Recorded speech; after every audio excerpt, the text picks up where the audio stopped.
Kisah pemuda kaya, anak pemilik perusahaan ternama dengan puluhan anak perusahaan, yang menyamar kerja sebagai cleaning service di salah satu anak perusahaan milik orang tuanya.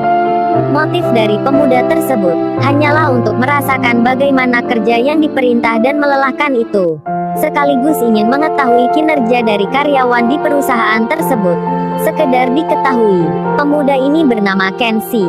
Meskipun dia anak orang kaya, namun dia memilih hidup sederhana, jauh dari kesan anak orang yang kaya raya. Setelah lulus sekolah menengah atas, Kenshi tidak langsung melanjutkan pendidikan ke yang lebih tinggi. "Ayah, Ibu, saya ingin bekerja menimba pengalaman dulu," kata ayahnya. "Kalau begitu kamu pilih saja perusahaan mana yang kau sukai dari perusahaan ayah."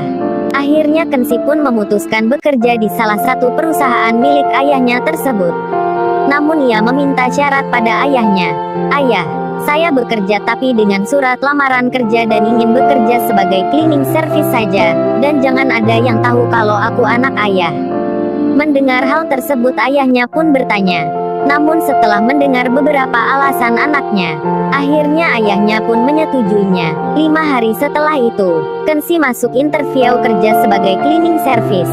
Datang dengan pakaian sederhana, tak pakai kendaraan dan hanya naik angkot umum.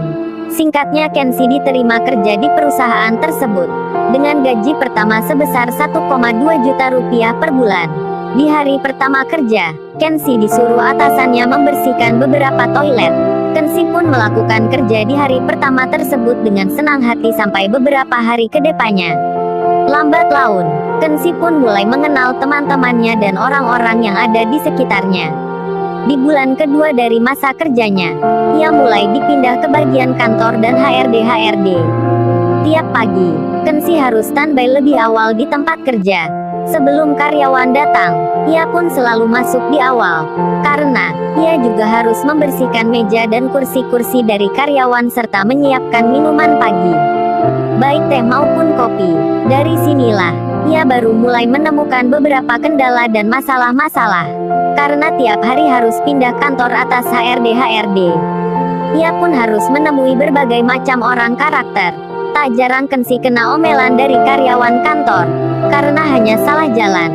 Ia juga kerap kali kena komplain masalah minuman teh dan kopi, yang tak sesuai selera dari masing-masing karyawan.